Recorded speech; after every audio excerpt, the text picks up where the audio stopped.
নমস্কাৰ মই মৌজিদ বন্ধুসকল পলকতে চাওঁকাজি সন্ধিয়াৰ 7টা গুৰুত্বপূৰ্ণ খবৰ। প্ৰথমটো খবৰ, ৰাজ্যত পুনৰ সৰ্ববৃহৎ উচ্ছেদ অভিযান। এইবাৰ নামনি অসমৰ গোৱালপাৰাত উচ্ছেদ চলাবলৈ গৈ ভয়ংকৰ পৰিস্থিতি।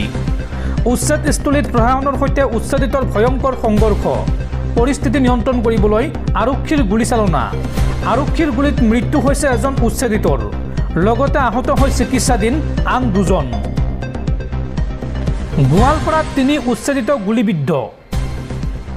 নিহত হৈছে চাকুৱাৰ হুছেইন নামৰ এগৰাকী উচ্ছেদিত লোক আৰু লগতে 2 উচ্ছেদিত চিকিৎসাধীন। সংকটজনক অৱস্থাত এজনক গুৱাহাটী মেডিকেল কলেজ হাস্পতাললৈ প্ৰেৰণ। গোৱালপাৰাত পুনৰ ঘৰ সজাৰ চেষ্টা কৰিছিল উচ্ছেদিত লোকে।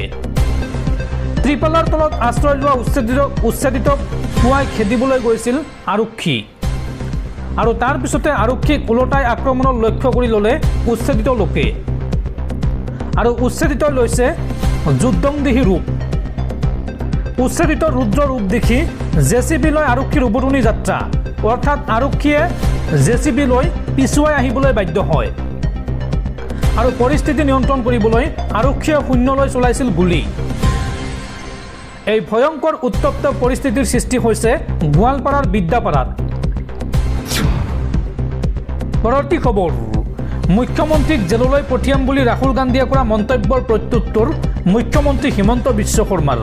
হিমন্ত বিশ্ব শৰ্মাই এই সন্দৰ্ভত কয় যে মোক জেললৈ পঠিওৱাৰ আগতে ৰাহুল গান্ধীয়ে যে জেললৈ নাযাব তাৰ কি গেৰাণ্টি আছে।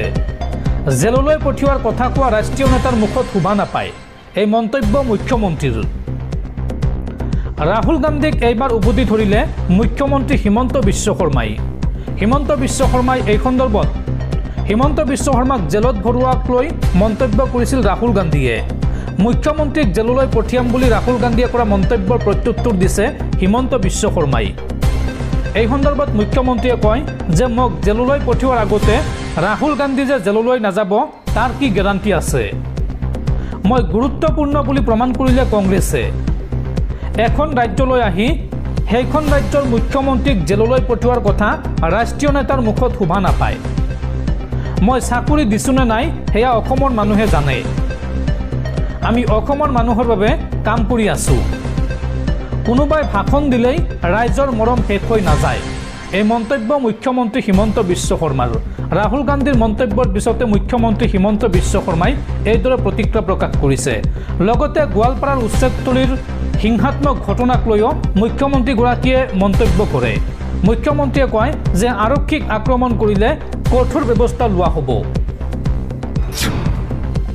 পৰৱৰ্তী খবৰ, ৰাজ্য কঁপাই যোৱা গোৱালপাৰা কাণ্ডক লৈ নেমচুৰ আন্দোলন ঘোষণা। কাইলৈ হাজাৰ হাজাৰ মুছলমানে কঁপাব সমগ্ৰ অসম। উচ্ছেদ বন্ধ নকৰা পৰ্যন্ত ৰাজ্যজুৰি নেমচুৰ আন্দোলন ঘোষণা। গোৱালপাৰা কাণ্ডক লৈ পুনৰ নেমচুৰ গৰ্জন। কাইলৈ হাজাৰ হাজাৰ মুছলমানে কঁপাব অসম। পাইকানত আৰক্ষীৰ গুলীত নিহত হৈছে এজন উচ্ছেদিত লোক আৰু লগতে আৰক্ষীৰ গুলীত আহত হৈ দুজনক গুৱাহাটী মেডিকেল কলেজ হাস্পতাললৈ প্ৰেৰণ কৰা হৈছে আৰু এই সন্দৰ্ভত ৰাজ্যজুৰি নেমচুৱে ঘোষণা কৰিলে আন্দোলন। উচ্ছেদ বন্ধ নকৰা পৰ্যন্ত চলিব এই আন্দোলন। মানুহ মাৰি বীৰত্ব দেখুৱাইছে এইখন চৰকাৰে, এই মন্তব্য কৰিছে নেমচুৰ সভাপতি বদৰুল ইছলামে। দৰ্শকসকল আৰু বহুতো গুৰুত্বপূৰ্ণ খবৰ আছে। তাৰ আগতে আপোনাক জনাওঁ যে যদি আপুনি এতিয়ালৈকে এইটো ভিডিঅ'ত লাইক কৰা নাই তেন্তে এতিয়াই ভিডিঅ'টোত লাইক কৰি দিয়ক আৰু এনেকুৱা ধৰণৰ ভিডিঅ'সমূহ নিতৌ চাবলৈ চেনেলটো ছাবস্ক্ৰাইব কৰি কাষত থকা বেল আইকনটো প্ৰেছ কৰি ৰাখক। পৰৱৰ্তী খবৰ, বিষ নোহোৱা সাপৰ ফচফচনি বেছি, অৰ্থহীন মানুহৰ কথা বেছি। উকনিৰ ভয়ত চুলি খুৰাই দিয়া মানুহ মুখ্যমন্ত্ৰী হিমন্ত বিশ্ব শৰ্মা নহয়। অসমত চৰকাৰ গঠন কৰিবলৈ বিধানসভা নিৰ্বাচনত 64খন আসনত জয়ী হ'ব লাগিব, যি কংগ্ৰেছৰ বাবে অসম্ভৱ। মুখ্যমন্ত্ৰীক জেললৈ পঠিয়াব বুলি ৰাহুল গান্ধীয়ে কৰা মন্তব্যৰ এই প্ৰতিক্ৰিয়া মন্ত্ৰী পীযুষ হাজৰিকাৰ। পৰৱৰ্তী খবৰ, গোৱালপাৰা কাণ্ডক লৈ ডাঙৰ আপডেট। গোৱালপাৰাত এই মুহূৰ্তত বাজি উঠিছে চাইৰেন, নামিছে আৰক্ষী, নামিছে ব্লেক কামাণ্ডো। পাইকান কাণ্ডৰ পাছতে আৰক্ষীৰ বৃহৎ পেট্ৰলিং আৰম্ভ। ঘটনা সংঘটিত কৰা কোনো লোক হাৰি যাব নোৱাৰিব। মুখ্যমন্ত্ৰীৰ নিৰ্দেশৰ পিছতে বৃহৎ একশ্যন আৰম্ভ কৰিছে আৰক্ষীয়ে। এই মুহূৰ্তত গোৱালপাৰাত বাজি উঠিছে চাইৰেন, নামিছে আৰক্ষী, নামিছে ব্লেক কামাণ্ডো। পাইকান কাণ্ডৰ পাছতে আৰক্ষীৰ বৃহৎ পেট্ৰলিং আৰম্ভ। কোনো লোক যাতে ঘৰৰ পৰা ওলাই নাহে, আৰক্ষীৰ এই ঘোষণা। স্থানীয় লোকসকলক আহ্বান জনোৱা হৈছে কোনেও যাতে ঘৰৰ পৰা ওলাই নাহে, কোনেও সৃষ্টি কৰিব নোৱাৰিব অপ্ৰীতিকৰ পৰিস্থিতি। মুখ্যমন্ত্ৰীৰ নিৰ্দেশৰ পিছতে এইদৰে বৃহৎ একশ্যন আৰম্ভ কৰিছে আৰক্ষীয়ে। পৰৱৰ্তী খবৰ, ৰাজ্যত পুনৰ ভয়ংকৰ ঘটনা। এইবাৰ পত্নীক হত্যা কৰি 3 বছৰীয়া সন্তানক লৈ উধাও স্বামী। পত্নীক হত্যা কৰি পলায়ন স্বামী ডিম্বেশ্বৰ গগৈৰ। নিহত মহিলাগৰাকী ৰমলা কৌৰ। বৰ্তমানো জানিব পৰা হোৱা নাই এই হত্যাকাণ্ডৰ কাৰণ। নগাঁৱৰ কঠীয়াতুলিৰ টুবুকি গ্ৰান্তত সংঘটিত হৈছে এই চাঞ্চল্যকৰ ঘটনা। পৰৱৰ্তী খবৰ, যদি প্ৰকৃততে উচ্ছেদিত লোকসকল বাংলাদেশী তেন্তে তেওঁলোকক 50,000কৈ টকা আৰু সংস্থাপন দিব নালাগে, তেওঁলোকক বাংলাদেশলৈ পঠিয়াই দিব লাগে। এই মন্তব্য বিৰোধী দলপতি দেৱব্ৰত শইকীয়াৰ। পৰৱৰ্তী খবৰ, চুবুৰীয়া ৰাষ্ট্ৰ পাকিস্তানত সংঘটিত হৈছে আন এক ভয়ংকৰ ঘটনা।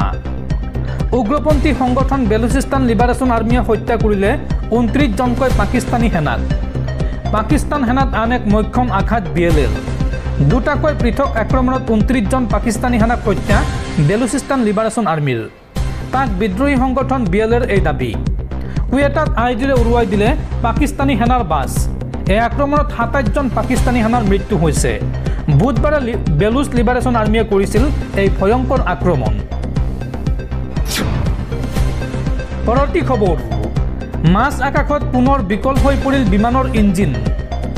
এইবাৰ দিল্লী গোৱা অভিমুখী ইণ্ডিগো বিমানৰ ইঞ্জিন বিকল আৰু তাৰ পিছতে জৰুৰী অৱতৰণ কৰা হয় মুম্বাই বিমানবন্দৰত। নিশা 9:52 জৰুৰী অৱতৰণ কৰে ইণ্ডিগোৰ এই বিমানখনে। বিমানখনৰ নম্বৰ হৈছে 6E6271।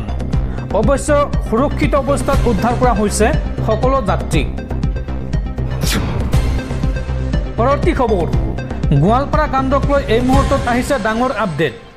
পাইকান সংৰক্ষিত বনাঞ্চলত বেদখলকাৰীৰ সৈতে আৰক্ষীৰ ভয়ংকৰ কাণ্ডত গুৰুতৰভাৱে আহত হৈছে 15জনকৈ আৰক্ষী জোৱান আৰু পৰিস্থিতি নিয়ন্ত্ৰণৰ বাবে চলোৱা আৰক্ষীৰ গুলীত নিহত হৈছে এজন উচ্ছেদিত লোক আৰু আৰক্ষীৰ গুলীত আহত হৈ চিকিৎসাধীন হৈ আছে 8জনকৈ লোক। আহতৰ সংখ্যা বৃদ্ধি পোৱাৰ সম্ভাৱনা আছে। শেহতীয়াকৈ আহিছে এই ডাঙৰ খবৰ। পাইকান সংৰক্ষিত বনাঞ্চলত বেদখলকাৰীৰ সৈতে হোৱা ভয়ংকৰ কাণ্ডত 15জনকৈ আৰক্ষী জোৱান আহত হৈছে, এজন উচ্ছেদিতৰ মৃত্যু হৈছে আৰু এই মুহূৰ্তলৈকে 8জনকৈ লোক চিকিৎসাধীন হৈ আছে আৰু আহত লোকৰ সংখ্যা আৰু বৃদ্ধি পোৱাৰ সম্ভাৱনা আছে। পৰৱৰ্তী খবৰ, গোৱালপাৰাত শীতল মস্তিষ্কৰে ছাকুৱাৰ হুছেইনৰ জীৱন শেষ কৰিলে আৰক্ষীয়ে। ৰাজনৈতিক স্বাৰ্থৰ বাবে অসমত বিভীষিকাৰ সৃষ্টি কৰিছে হিমন্ত বিশ্ব শৰ্মাই। গোৱালপাৰাৰ পাইকানত সংঘটিত ভয়ংকৰ কাণ্ডৰ পিছতেই আমচুৰ বিস্ফোৰক সংবাদমেল। গোৱালপাৰাৰ পাইকানত গুলীচালনাৰ পিছতে দিল্লীত আমচুৰ বিস্ফোৰক সংবাদমেল। ৰাজনৈতিক স্বাৰ্থৰ বাবে অসমত বিভীষিকাৰ সৃষ্টি কৰিছে হিমন্ত বিশ্ব শৰ্মাই। ইচ্ছাকৃতভাৱে গোৱালপাৰাত উচ্ছেদিতক হত্যা কৰিছে আৰক্ষীয়ে। ষড়যন্ত্ৰভাৱে ছাকুৱাৰ হুছেইনক হত্যা কৰিলে গোৱালপাৰা প্ৰশাসনে। মানুহক হত্যা কৰিবলৈ গোৱালপাৰা জিলা প্ৰশাসনক নিৰ্দেশ দিছে হিমন্ত বিশ্ব শৰ্মাই। গোৱালপাৰাৰ DFO আৰু জিলা প্ৰশাসনে শীতল মস্তিষ্কৰে হত্যা কৰিছে ছাকুৱাৰ হুছেইনক। গোৱালপাৰাৰ পাইকানত গুলীচালনাৰ পিছতে দিল্লীত এইদৰে বিস্ফোৰক সংবাদমেল আমচুৰ। সংবাদমেল পাতি কেইবাটা বিস্ফোৰক মন্তব্য কৰিছে সদৌ অসম সংখ্যালঘু ছাত্ৰ সন্থা চমুকৈ আমচুৱে। পৰৱৰ্তী খবৰ, গোৱালপাৰাৰ ভয়ংকৰ কাণ্ডৰ পিছতে আল্লাহু আকবাৰ ধ্বনি দি মুখ্যমন্ত্ৰীক উচ্ছেদিতৰ হুংকাৰ। এদিন আমাৰো সময় আহিব আৰু সেইদিনা আমি মুখ্যমন্ত্ৰীক উচ্ছেদ কৰিম। কোটি টকা দি হ'লেও এদিন আমাৰ নাতিপুতিয়ে কিনিব পট্টাৰ মাটি। এই মন্তব্য কৰিছে উচ্ছেদিত লোকে। এদিন মুখ্যমন্ত্ৰী থাকিব লাগিব খাছ মাটিত আৰু আমি থাকিম পট্টাৰ মাটিত। এদিন আমাৰো সময় আহিব আৰু সেইদিনা আমি তোমাক উচ্ছেদ কৰিম। আল্লাহু আকবাৰ ধ্বনি দি মুখ্যমন্ত্ৰীক এই হুংকাৰ উচ্ছেদিতৰ কোটি টকা দি হ'লেও এদিন আমি কিনিম পট্টাৰ মাটি আমাৰ মৃত্যু হ'লেও আমাৰ নাতিপুতিয়ে পট্টাৰ মাটি কিনিব উচ্ছেদৰ মাজতে মুখ্যমন্ত্ৰীক উদ্দেশ্যি পাইকানত উচ্ছেদিতৰ এই হুংকাৰ মুখ্যমন্ত্ৰীৰ ঘৰ পৰ্যন্ত কিনি লোৱাৰ হুংকাৰ উচ্ছেদকাৰীৰ